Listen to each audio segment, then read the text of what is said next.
the price of fish and chips, England's kind of staple food, used to be, is now becoming a luxury food. It's becoming more and more expensive. The fish and chip shops are closing. And one of the most ominous points of the story, okay, so these things happen in time. Like sushi used to be poor man's food and now it's rich man's food. Chicken wings used to be the cheapest part of a chicken, and now they are the most expensive piece of a chicken.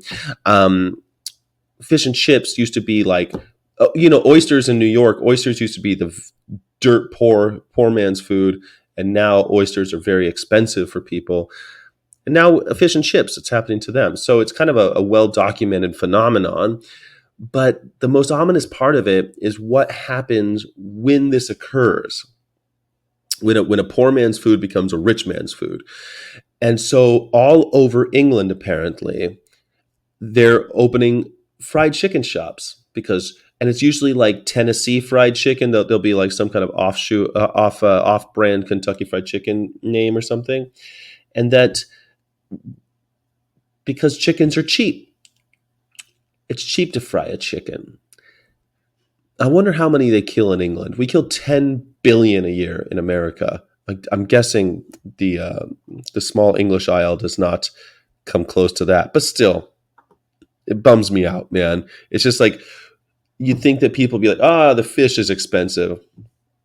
Let's eat some fried fucking cauliflower. Let's eat some fried something else.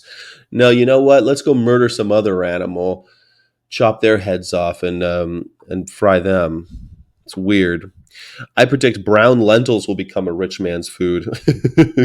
Good prediction. Ping pong shots. Sure. I'm guessing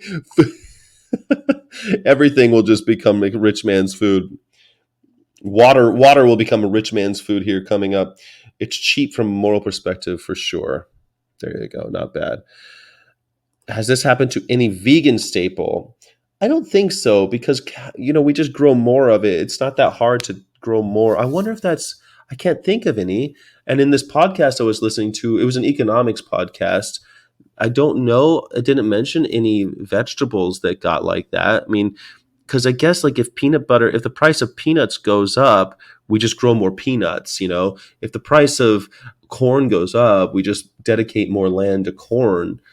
I've never heard of a vegetable becoming so scarce that it becomes a delicacy. I can't think of one anymore. Can anyone in the chat think of something similar? I don't know. Someone said quinoa, but quinoa's cheap. I know that quinoa has become more kind of like where we grow quinoa has become somewhat problematic because of the way farmers are exploited in other countries. But that's not quite the same thing that I'm talking about. Like quinoa in my lifetime has remained relatively cheap. I don't think I've ever seen a vegetable spike in price. Out of season, like if you try to buy, I don't know, heirloom tomatoes in the dead of winter, they're a little expensive, but that's just every year it does that. It's not something that like spikes and stays more expensive. And like, I guess I'm not getting used to that. Avocados have gone up. I would say maybe avocados actually, because when I was a kid, avocados were like a quarter in California, like 25 cents. They were cheap. And now California avocados are expensive, even in California. And I think it's because they're exporting so many of them. Because of like the avocado cartels in other countries, people want California avocados. They want actual California avocados, not ones controlled by cartels. And that's something that restaurants will pride themselves on. Like, we only use California avocados because they don't want to participate in some of the I'm sure you've seen documentaries about the horrible shit that happens with avocados around the world.